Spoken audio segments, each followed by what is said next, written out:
الحمد لله رب العالمين والصلاة والسلام على سيد الأنبياء والمرسلين وعلى آله وأصحابه أجمعين أما بعد فأعوذ بالله من الشيطان الرجيم بسم الله الرحمن الرحيم هو الذي بعث في الأميين رسولا منهم يتلو عليهم آياته ويزكيهم ويعلمهم الكتاب والحكمة وإن كانوا من قبل لفي ضلال مبين صدق الله مولانا العظيم. محترم و مکرم سامعین کرام اور مہمانان اعظام، حاضرین جلسہ، بہت خوشی اور مسرت کی بات ہے، یہ بہت ہی بابرکت اور نورانی مجلس ہے. اس کا احساس اس دنیا سے جانے کے بعد میں نے آپ حضرات کی خدمت میں قرآن کریم کی جو آیت مبارکہ تلاوت فرمائی، اس میں نبی کریم صلی اللہ علیہ وسلم کے بعثت و رسالت کے مقاصد عظمیٰ کو بیان کیا کہ آپ کے آنے کا مقصد اس دنیا میں. سامعین کرام، یوں تو اللہ تعالیٰ کے ہم لوگوں پر اس قدر انعامات ہیں، اس قدر احسانات ہیں. قرآن خود کہہ رہا ہے وَإِن تَعُدُّوا نِعْمَتَ اللَّهِ لَا تُحْصُوهَا. اس احسانات، ان احسانات اور ان نعمتوں کو ہم شمار نہیں کر سکتے. لیکن ان احسانات میں، ان انعامات میں دو انعام ایسے تاریخ اسلامی میں بیش بہا اور قیمتی ہیں جن کا تذکرہ آپ حضرات کی خدمت میں میں ضروری سمجھتا ہوں. ایک انعام نبی کریم صلی اللہ علیہ وسلم کا وجود اطہر ہے، جن کی آمد سے چہار دانگ عالم میں تجدید کا ڈنکا بج گیا، جن کی بعثت نے اطراف عالم کو ہدایت، آفتاب ہدایت کی کرنوں سے منور کیا. انسانیت کی اندوہناک تاریخ میں گمراہیت کی تاریکیوں سے نکال کر بام عروج تک کے سفر کا آغاز کیا کہ وہ نہ ہوتے تو یوں جہاں میں بلند دی کا علم ہے. آپ نہ ہوتے تو کچھ نہ ہوتا، کون و مکان نہ ہوتا، زمین نہ ہوتی، زمان نہ ہوتا، عرب نہ ہوتا، عجم نہ ہوتا. اور دوسری چیز، دوسرا بڑا انعام جو اللہ تعالیٰ کی طرف سے وہ امت محمدیہ علی صاحبیہ صلوات و تسلیمات کے لیے قرآن کریم کا نزول ہے.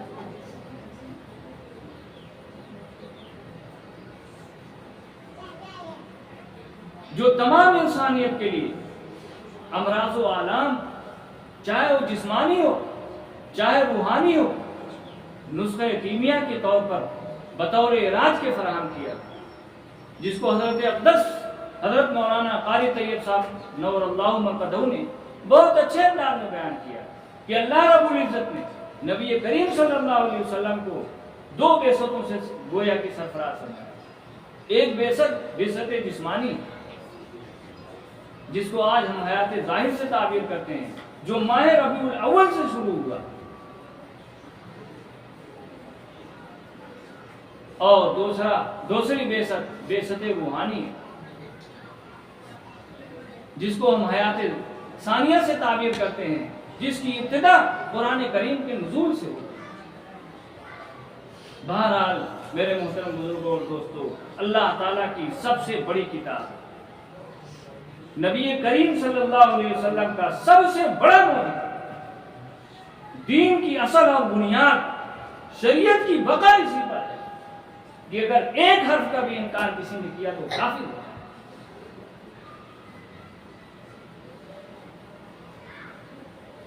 پوری انسانیت کے لیے کتاب ہدایت ہے، مشعل راہ ہے. بغیر اس کے ہم دین کا سفر طے نہیں کر سکتے. آپ اس بات سے اندازہ لگائیں، فَأَبَيْنَ أَن يَحْمِلْنَهَا، اللہ نے قرآن کو پہاڑوں پر نازل کرنے کا ارادہ انکار کر، جس کے نزول کی تاثیر سے پہاڑ اپنی جگہ سے ٹل سکتا ہے، تو بتائیے جو کہ قرآن کا اعلان ہے قُلْ هُوَ لِلَّذِينَ آمَنُوا هُدًى وَشِفَاءٌ، یہ ایمان والوں کے لیے ہدایت اور شفا ہے۔ ظاہری طور سے انسان جسمانی امراض و آلام میں مبتلا ہے، اس کا بھی علاج، اور روحانی طور سے بھی حسد، بغض، عداوت، کینہ، اس کا بھی علاج اللہ تعالیٰ کی بہت بڑی نعمت ہے، اور جو نعمت جتنی ہی بڑی ہوتی ہے، جس قدر اللہ کے نزدیک جو عظمت کی حامل ہوتی ہے، تو اللہ تعالیٰ اس کی طرف ایسے ہی توجہ مبذول کراتے ہیں، اس کو پہچانتے ہیں کہ اپنی کتاب کو پہچانو۔ اللہ رب العزت نے سب سے بڑی نعمت جو تمہارے درمیان، وہ نبی کریم صلی اللہ علیہ وسلم کی ذات گرامی ہے، اور دوسری بڑی نعمت وہ قرآن کریم۔ لیکن افسوس، صد افسوس، قرآن کہہ رہا ہے کہ اللہ کے رسول فرمائیں گے یا قوم اتخذوا ھذا القرآن، میری قوم نے قرآن کو چھوڑ دیا۔ اسی قرآن کے دامن کو آپ صحابہ کرام کی زندگی کا مطالعہ کیجیے، کس طریقے سے اپنے سینے سے لگایا تھا۔ پوری دنیا نے دیکھا کہ جس طرف رخ کرتے تھے الحمدللہ میدان صاف نظر آیا، سر نگوں پربت ہوا، راہ دریا بن گیا، منزلوں نے پاؤں چومے رک گئے۔ جس طرف صحابہ کی جماعت نکلتی، لوگوں کے اوسان ختم۔ کیا بات تھی؟ اسی قرآن کریم کے اوامر و نواہی پر مکمل طور سے عمل تھا ان کا، لیکن آج ہم نے قرآن کے ظاہر کو بھی چھوڑ دیا، قرآن کے باطن کو بھی چھوڑ دیا، جو کہ قرآن میں خود اللہ رب العزت نے ارشاد فرمایا وَإِنَّا لَهُ لَحَافِظُونَ، ہم اس کی حفاظت کرتے ہیں، تمہاری ضرورت نہیں ہے۔ اللہ نے ظاہر طور سے بھی حفاظ کو پیدا کیا، اور سینہ بسینہ قرآن کریم کی حفاظت فرمائی، اور قیامت تک اس کی حفاظت کی۔ اور جن لوگوں کے سینوں میں قرآن ہے، اگر وہ صحیح طریقے سے اس کے مطابق عمل کیے اور اس کو بچا کر لے کر چلے گئے، ان کو قبر کی مٹی چھونے چاہیے۔ ہم اہل اللہ، وہ اللہ والے ہیں، اللہ نے ان کو اپنی جماعت میں شامل کر دیا، اور کہا کہ یہ باعزت لوگوں کی جماعت ہے۔ لیکن بھائی، اگر کوئی قرآن اپنے سینے میں رکھ کر غلط کرے گا تو سوچ لو کہ کیا ہنالک یہنیہ مقیلا مروزۃ، سب سے پہلے، سب سے زیادہ جو خطرناک، سب سے زیادہ جو وحشتناک ہے انسان کی مرنے کے بعد قبر کی پہلی رات۔ قرآن کریم ایک نورانی شکل میں وہاں آپ کے پاس آئے گا، کہے گا گھبرانے کی کوئی بات نہیں، اور حدیث پاک میں آتا ہے کہ قرآن کریم اللہ رب العزت کے دربار میں مقدمہ پیش کرے گا، اور کہے گا اللہ میرے درمیان اور اس کے درمیان فیصلہ کیجیے، اور قرآن حجت لک و علیک، یا تو تمہارے خلاف گواہی دے گا یا تو تمہارے موافق گواہی۔ آج بتائیے لوگ قرآن کو کہاں تاکوں میں رکھ دیے، الماریوں میں رکھ دیے، بس ایسے اگر پڑھے بھی تو فرضی طور پر، سرسری طور پر نہ کوئی لگاؤ ہے نہ کوئی۔ آج جب کسی کا انتقال ہوتا ہے، آج جب کوئی سخت پریشانیوں اور مصیبتوں میں ہوتا ہے، تو لوگ قرآن پڑھتے ہیں۔ ارے بھائی، باقی اوقات میں کہاں؟ جب اللہ کے رسول فرما رہے ہیں ان ھذا القرآن، میری قوم میں وقال الرسول یا رب ان قوم اتخذوا ھذا القرآن، قرآن کو چھوڑ دیا۔ تو آج یہ چھوڑنے کا نتیجہ آپ 80% دیکھ رہے ہیں، کیا ہو رہا ہے کوئی عزت، ہے کوئی وقار مسلمانوں کی؟ کچھ نہیں، ذرہ برابر وقات نہیں۔ اور یاد رکھیے یہ بات، اللہ تعالیٰ کا اعلان ہے، رسول اللہ صلی اللہ علیہ وسلم کا فرمان ہے، جن لوگوں نے قرآن کو اپنے سینوں سے لگایا، وہ ہمیشہ آگے رہے اور قرآن کے ساتھ تعلق رکھنے والے کو اللہ رب العزت نے خیریت کا مدعا سنایا اور اس سے وابستہ لوگوں کو جناب رسول اللہ صلی اللہ علیہ وسلم نے فرمایا خیرکم من تعلم القرآن وعلمہ، تم میں سب سے بہتر وہ شخص ہے جو قرآن کو پڑھے اس کو، اور اللہ جس کے ساتھ بھلائی کا ارادہ کرتا ہے، خود روایت میں آتا ہے تو اللہ اس کو دین کی سمجھ عطا فرماتا ہے، اور قرآن سراپا دین ہے، قرآن سے بڑھ کر کوئی دین نہیں ہو سکتا، قرآن ہی پر یہ چکی چل رہی ہے۔ آپ دیکھتے ہوں گے چکی کے بیچ میں ایک کیل ہوتی ہے بہت مضبوط موٹی سی، اسی پر دائرہ گھومتا ہے۔ قرآن اساس اور بنیاد ہے، دین کی اصل ہے، اسی پر اس کا دار و مدار۔ لیکن مسلمانوں، عام آدمی کو تو چھوڑ دیجیے، جو لوگ خاص ہیں، جو لوگ دین پڑھ رہے ہیں، پڑھا رہے ہیں، وہ لوگ بھی اللہ جانے کتنی دوری ہو رہی۔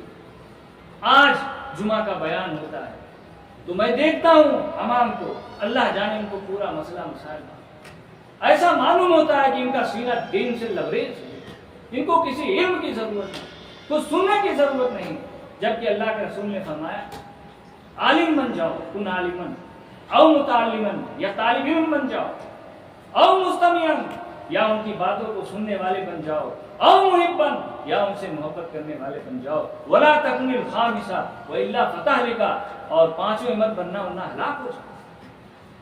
سب سے آخر میں آتے ہیں، معلوم ہوتا ہے دین کی ساری باتیں یہ جانتے ہیں، یہ دین سے بے توجہی، یہ اس کی محبت نہ ہونے کی دلیل۔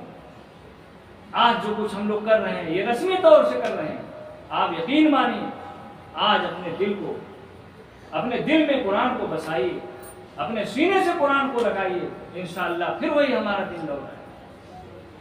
باتیں تو بہت ہیں لیکن عمل کرنے کے لیے 2-4 باتیں کافی۔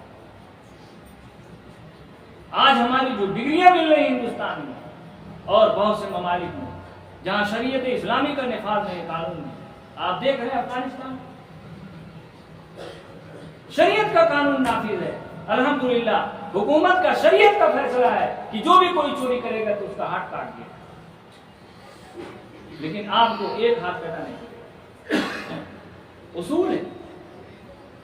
تو آج جو ہمارے بچے یہاں پڑھ رہے ہیں، حافظ ہو رہے ہیں، اگر اسلامی حکومت شریعت ہوتی تو آج اس کو کیا کیا نماز تھی اور کس عہدے پر رکھتی، کیونکہ آج یہاں ہمارے دین اور شریعت کے پڑھنے پر کوئی آپ کو عہدہ ملنے والا نہیں۔ یہ صرف ہم اللہ کے لیے، یہ صرف محض ہم اپنے دین کی بقا اور حفاظت کے لیے پڑھ رہے ہیں اور اپنے بچوں کو پڑھا رہے ہیں۔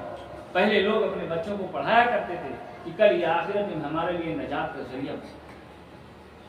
میرے محترم بزرگوں اور دوستوں، دنیا کسی کے ساتھ نہ رہی ہے اور نہ رہے۔ ایک بادشاہ نے،